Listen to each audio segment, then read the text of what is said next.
ഇനി നമ്മൾ last ചാപ്റ്ററായ Indian foreign ട്രേഡിനെ പറ്റിയിട്ടാണ് ഇന്ന് ഡിസ്കസ് ചെയ്യണത്. ട്രേഡ് കാര്യങ്ങൾ, ട്രേഡ് എന്ന് പറഞ്ഞാൽ എന്താ, ആ കാര്യങ്ങൾ എന്തൊക്കെയാണ്, ഈ ട്രേഡ് കൊണ്ട് ഇന്ത്യയിലുണ്ടായ മാറ്റങ്ങൾ എന്തൊക്കെ, ഗവൺമെൻറ് എടുത്ത മെഷേഴ്സ്, ട്രേഡിലുണ്ടായ മാറ്റങ്ങൾ. ട്രേഡ് എന്ന് പറഞ്ഞാൽ എക്സ്പോർട്ട് ഇമ്പോർട്ടിങ് കാര്യങ്ങൾ. Export provide more market outlets to the industry, like import also source of supply to many industry. അപ്പോൾ export business and foreign exchange for the country ensure foreign trade എന്ന് പറഞ്ഞത് ഒരു എക്കണോമിയുടെ ഗ്രോത്തിനെയൊക്കെ effect ചെയ്തു. അപ്പം അതിനെ പറ്റിയിട്ടുള്ള കാര്യങ്ങളൊക്കെയാണ് ഇന്ന് പറയാൻ പോണത്. അപ്പം ആദ്യം നമുക്ക് അതിനെ ഡിസ്കസ് ചെയ്യാൻ പോണത് ക്യാരക്ടറിസ്റ്റിക്സ്, ഇന്ത്യൻ ഫോറിൻ ട്രേഡിൻ്റെ ക്യാരക്ടറിസ്റ്റിക്സ് എന്താണെന്ന്. അതിൽ change in composition of exports. After ഇൻഡിപെൻഡൻസിന് ശേഷം നമുക്ക് കുറേ ചേഞ്ചസ്, എക്സ്പോർട്ടിൽ കുറേ ചേഞ്ചസ് ആണ് വന്നിരിക്കുന്നത്. ഇന്ത്യ എന്താണ് എക്സ്പോർട്ട് ചെയ്തതെന്ന് ആദ്യം, ബിഫോർ ഇൻഡിപെൻഡൻസിന് മുമ്പ് നമ്മൾ ടീ, ജൂട്ട്, ക്ലോത്ത് അങ്ങനത്തെ കാര്യമായിരുന്നു കൂടുതലും എക്സ്പോർട്ട് ചെയ്തിരുന്നത്. പക്ഷേ ആഫ്റ്റർ ഇൻഡിപെൻഡൻസിന് ശേഷം എന്താണെന്ന് വെച്ചാൽ കെമിക്കൽ, റെഡിമെയ്ഡ് ഗാർമെൻറ്റ്സ്, അതുപോലെ ഫുഡ്സ്, അങ്ങനത്തെ കാര്യങ്ങളൊക്കെ കൂടുതലും നമ്മൾ എക്സ്പോർട്ട് ചെയ്യാൻ തുടങ്ങി. Since the 90 have emerge major export of computer software and to some of advanced countries like U S and Japan. അതേപോലെ തന്നെ ഒരു 1991 ആയപ്പോൾ മേജറായിട്ട് എക്സ്പോർട്ട്, അതായത് സോഫ്റ്റ്വെയർ, അത് ഇവിടുന്ന് അഡ്വാൻസ്ഡ് കമ്പനിയിൽ നിന്ന് എക്സ്പോർട്ട് ചെയ്യാൻ തുടങ്ങി. ഇത് സോഫ്റ്റ്വെയർ അങ്ങനത്തെ കാര്യങ്ങളൊക്കെ.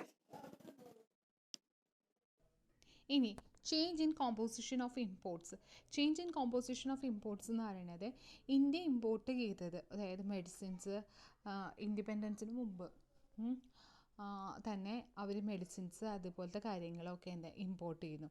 ഇൻഡിപെൻഡൻസിന് ശേഷം അവർ എന്തൊക്കെ ഇമ്പോർട്ട് ചെയ്തിരുന്നത്, ഫെർട്ടിലൈസേഴ്സ്, അതേപോലെ പെട്രോളിയം, സ്റ്റീൽ, മെഷീൻസ്, ആ കാര്യങ്ങളൊക്കെയാണ് അവർ ഇമ്പോർട്ട് ചെയ്തത്. ആദ്യം ഇൻഡിപെൻഡൻസിന് മുമ്പ് അവർ എന്തൊക്കെയാണ്, മോട്ടോർ വെഹിക്കിള്, ഇൻഡിപെൻഡൻസ് കഴിഞ്ഞപ്പോൾ പെട്രോൾ, സ്റ്റീൽ, മെഷീൻസൊക്കെ അവർ ഇമ്പോർട്ട് ചെയ്തു വന്നു. Direction of foreign trade means those country with India has trade ties.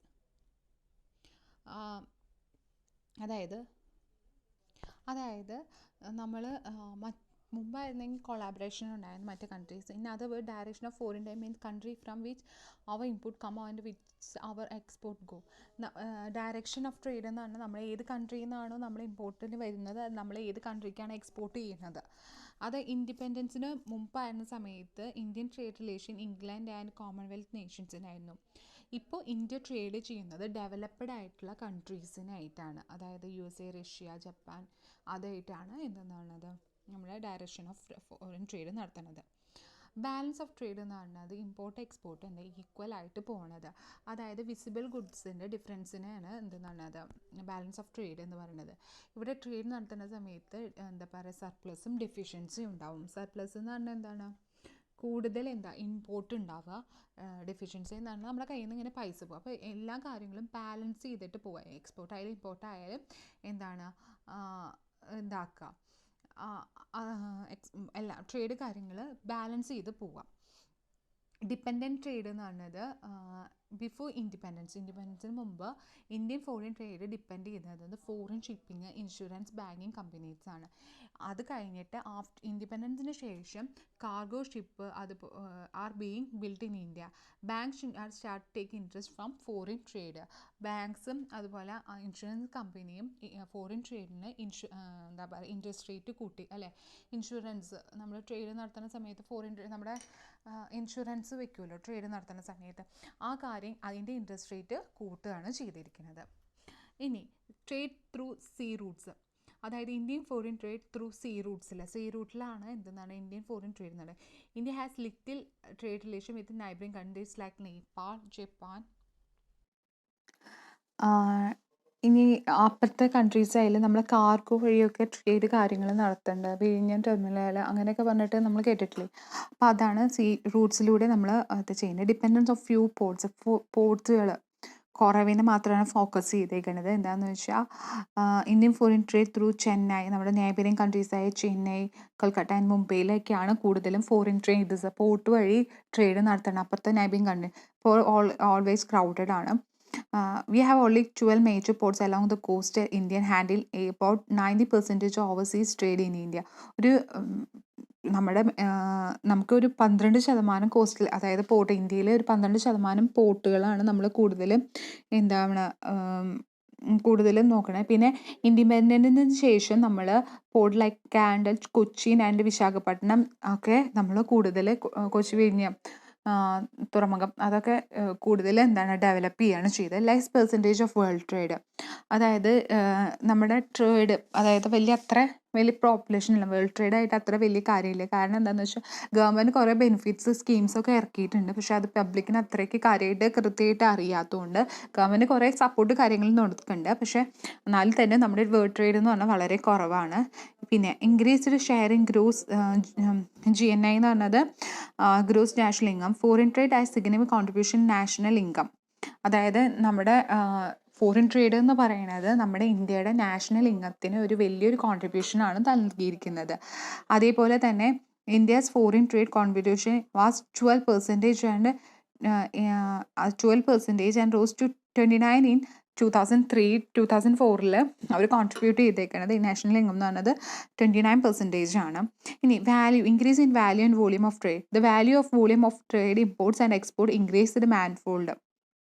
അത് ഇയറാണ് പറഞ്ഞിരിക്കുന്നത്, അത് നിങ്ങളൊന്ന് വായിച്ചാൽ മതി. ഇമ്പോർട്ട് കൂടിയത് 608 crore, export 606 crore. So the total value എന്ന് പറയുന്നത് 1215 crores ആണ്. ഇനി 2003 അത് കൂടുക ചെയ്തപ്പോൾ എക്സ്പോർട്ട് ഇതിൽ എക്സ്പോർട്ടും അതേപോലെ തന്നെ ഇമ്പോർട്ടും ആഫ്റ്റർ ഇൻഡിപെൻഡൻസ് ആകുമ്പോൾ ഇത് കൂടുകയാണ് ചെയ്യുന്നത്. അതാണ് വാല്യൂ ഓഫ് ട്രേഡ് കൂടി. നമ്മൾ പറയില്ലേ ഇതിൽ വാല്യൂ കൂടി, നമ്മുടെ പ്രൊഡക്ട്സിൻ്റെ വാല്യൂ കൂടി, അതല്ലേ ഫോറിൻ പ്രൊഡക്ട്സ് ആണ് നമുക്ക് കൂടുതൽ താല്പര്യം, അങ്ങനത്തെ പ്രൊഡക്ട്സ് നമ്മുടെ അപ്പോൾ നമുക്ക് എക്സ്പോർട്ട് കൂടി. അപ്പോൾ നമ്മൾ വാല്യൂ ആയിട്ടുള്ള പ്രൊഡക്റ്റ് യൂസ് ചെയ്യണതുകൊണ്ട് നമ്മുടെ ട്രേഡിനും പോലെ വാല്യൂ ഇൻക്രീസ് ചെയ്തു എന്നാണ് പറയുന്നത്. നെക്സ്റ്റ് ആണ് export promotion in India. Export promotion in India. Export simply means എക്സ്പോർട്ടിനെ എൻകറേജ് ചെയ്യാം, അതായത് എക്സ്പോർട്ട് കൂട്ടുക, ക്വാളിറ്റി പ്രോഡക്ട്സ് നമുക്ക് വരാൻ വേണ്ടിയിട്ട് എക്സ്പോർട്ട് കാര്യങ്ങൾ കൂട്ടുക. അതിന് ഗവൺമെൻറ് പുതിയ സ്കീംസ് കാര്യങ്ങൾ ഇൻട്രൊഡ്യൂസ് ചെയ്യാം. Under export promotion encourage and incentives are given to existing exporters and new exporter for import promotion. അതായത് ഇപ്പോൾ ഉള്ളതിനെ നിലനിർത്തിയിട്ട് അവർക്ക് വേണ്ട കാര്യങ്ങളൊക്കെ ചെയ്തു കൊടുത്തിട്ട് അതേപോലെ പുതിയ എക്സ്പോർട്ടുകളെ പ്രൊമോട്ട് ചെയ്യാം. Thus, export promotion means improving and expanding and enlarging export business. Export promotion എന്ന് പറഞ്ഞാൽ നമ്മളെന്താ പ്രൊമോഷൻ എന്ന് പറഞ്ഞാൽ വലുതാക്കല്ലേ, പ്രൊമോട്ട് ചെയ്യാന്ന് പറഞ്ഞാൽ എന്താ ഒന്ന് കൂട്ടുക. അപ്പോൾ അതെന്ന് പറഞ്ഞത് നമ്മുടെ എക്സ്പോർട്ട് ബിസിനസ്സിനെ ഒന്നെങ്കിൽ ഇംപ്രൂവ് ചെയ്യുകയോ അല്ലെങ്കിൽ അത് എക്സ്പാൻഡ് ചെയ്യണതിനെ പറയുന്നതാണ് എന്തെന്ന് പറഞ്ഞാൽ എക്സ്പോർട്ട് പ്രൊമോഷൻ. ഇനി India export promotion mean increasing the quality and quantity and quality of export and share in world wide export. ഇതിൽ പ്രൊമോഷൻ ചെയ്യുക എന്ന് പറയുന്നത് എന്താണെന്ന് വെച്ചാൽ ഇന്ത്യയുടെ എക്സ്പോർട്ട് കാര്യങ്ങളെ നമ്മൾ വലുതാക്കുക, അത് ഇമ്പ്രൂവ് ചെയ്യുക അല്ലെങ്കിൽ ഡെവലപ്പ് ചെയ്യണതിനെ പറയുന്നതാണ് എക്സ്പോർട്ട് പ്രൊമോഷൻ ഇൻ ഇന്ത്യ എന്ന് പറഞ്ഞത്. ഇനി നീഡ്സ്, എന്തുകൊണ്ടാണ് ഇതിൻ്റെ നീഡ് എന്തൊക്കെ എക്സ്പോർട്ട് പ്രൊമോഷൻ്റെ ആവശ്യങ്ങൾ എന്തൊക്കെയാണെന്ന് വെച്ചാൽ to correct unfavourable balance of payment. നമ്മൾ ബാലൻസ് ചെയ്തിട്ട് പോകണമെന്ന് വെച്ചാൽ, അതായത് ഇമ്പോർട്ട് കൂടുമ്പോൾ ഡെഫിസിറ്റാണ് ഉണ്ടാവുന്നത് അല്ലെ നമ്മൾക്ക് വരുന്നത്. അപ്പോൾ ഇതിന് വേണ്ടി കുറേ മെഷർമെൻറ്റ് കാര്യങ്ങൾ ഗവൺമെൻറ് എടുത്തു കഴിഞ്ഞാൽ ബാലൻസ് ആയിട്ട് പോകാൻ പറ്റും. അതായത് നമ്മൾ ഇമ്പോർട്ട് ആയാലും എക്സ്പോർട്ട് ആയാലും അത് ബാലൻസ് ചെയ്തിട്ട് പോകണം. To earn more and more exchange so we to reduce foreign ഡെപ്റ്റ്. നമുക്ക് കുറേ ഫോറിൻ ഡെപ്റ്റുകളുണ്ട്. അപ്പോൾ നമ്മളിത് ഫോറിൻ ട്രേഡ് അല്ലെങ്കിൽ ഫോറിൻ എക്സ്ചേഞ്ച് കൂട്ടുന്നതനുസരിച്ച് നമ്മുടെ ഡെപ്റ്റ് കുറയണം. അപ്പോൾ നമുക്ക് കുറേ പൈസ ഇപ്പോൾ ട്രേഡ് കൂടുമ്പോൾ നമുക്ക് പൈസ കൂടും. അപ്പോൾ പൈസ ഉണ്ടാകുമ്പോൾ നമ്മുടെ ഡെപ്റ്റ് കുറഞ്ഞു കിട്ടും. പിന്നെ അതേപോലെ തന്നെ to meet our growing need for import machineries and other equipments.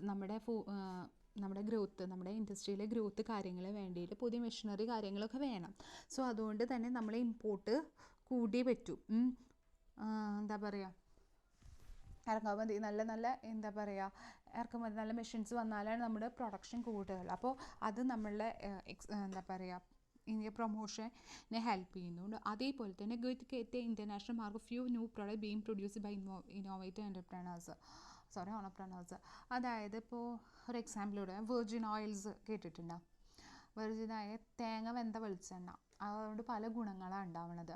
അതായത് ഇപ്പോൾ പഠനങ്ങൾ പറയണത് അമേരിക്കയിൽ നിന്ന് ബേബി ബാത്ത്, അതായത് ഓയിൽ മസാജൊക്കെ കുട്ടികൾക്ക് ചെയ്യണത് നല്ലതാണ്. അപ്പോൾ നമ്മൾ ഗ്രേഡ് ആയിട്ടുള്ള വെർജിൻ ഓയിൽസ് എപ്പോഴും ക്രിയേറ്റ് ചെയ്യാൻ നമുക്ക് നമ്മുടെ നാട്ടിൽ നിന്നാണ് പറ്റിയ വെർജിൻ ഓയിൽ.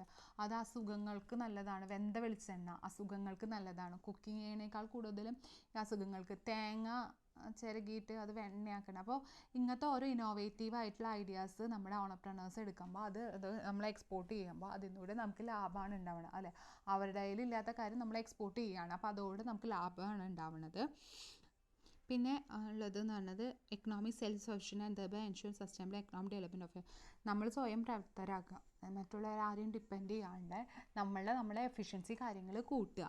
നമ്മൾ എന്താ പറയുക, നമുക്കുള്ള സർപ്ലസ് ഉള്ളതൊക്കെ നമ്മൾ എക്സ്പോർട്ട് ചെയ്തുകൊണ്ടിരിക്കുക. നമ്മുടെ കയ്യിൽ എന്താണ് ബെനിഫിറ്റ് ആ കാര്യങ്ങൾ എക്സ്പോർട്ട് ചെയ്യുക. അതുപോലെ ഉള്ളത് എഫിഷ്യൻ്റ് ആയിട്ട് ഇരിക്കുക. അപ്പോൾ ഇതൊക്കെയാണ് എന്താണ് needs of promotion of India എന്ന് പറഞ്ഞത്. അപ്പോൾ താങ്ക് യു.